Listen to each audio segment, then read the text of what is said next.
ยุ่มยำความขออันสู้น้องนางลาด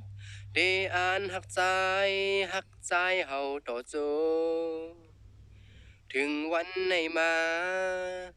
จึงเมื่อสำเปิงกว่าปล่อยเป็ดสายเซลืมใจมือกว่ายาวสั่งใจเฮากว่ายาววนขึ้นเมื่อวันต่างหักอ่อนสู้และเฮานั้นมีต่างเสริมตอนสั่งจ่าต่อกัน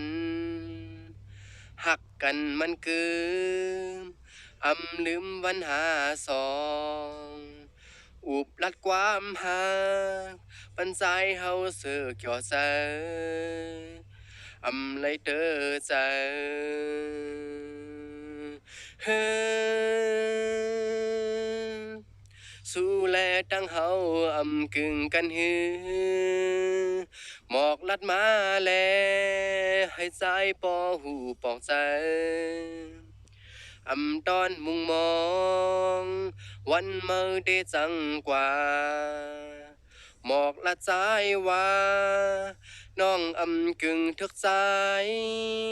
จังน้องมือกว่าลา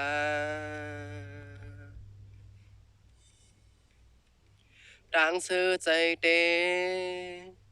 เมื่อยุ่มโคเซพอคืนแล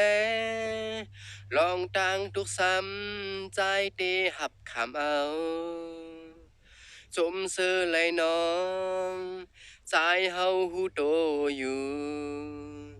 อำกึ่งสู้ไหลน้องงวยมือกว่าแลสังใจมือกว่าลา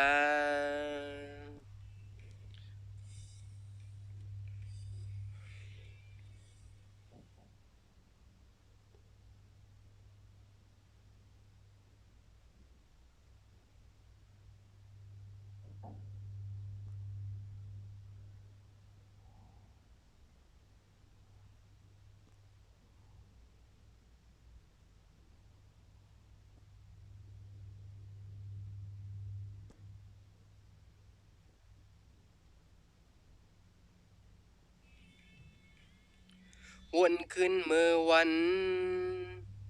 ต่างหักอ่อนสู้และเฮานั้นมีต่างเสืออำตอนจังจ่าต่อกันหักกันมันคืออำลืมวันหาสองอุบลัดความหักปันใจเฮาเสือเกี่ยวใจ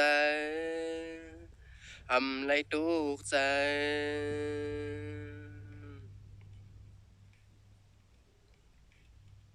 สู้แลตั้งเฮาอำกึ่งกันฮือ